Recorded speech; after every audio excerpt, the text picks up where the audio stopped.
Friends, సాధారణంగా మనం తెలుగులో మాట్లాడుతున్నప్పుడు కొన్ని సందర్భాల్లో కొన్ని పదాలు వాడుతుంటాం. అవి ఏంటంటే గమనార్హమైన, గమనించదగిన, గమనించవలసిన, like that. So to express them in English there is a beautiful word which is perfectly suitable. What is that? Noteworthy. It's an adjective.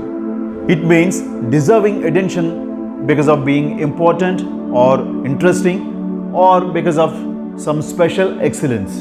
For example, it's noteworthy that the century Rohit Sharma made against Afghanistan is the 5th one in T20 internationals. Thus, he created history as the only batsman in the world to achieve this feat.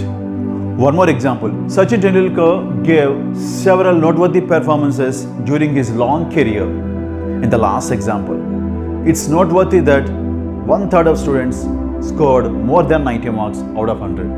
Friends, I hope you can use this word noteworthy whenever necessary. Right? Yours, SEKHAR'S English. Bye-bye.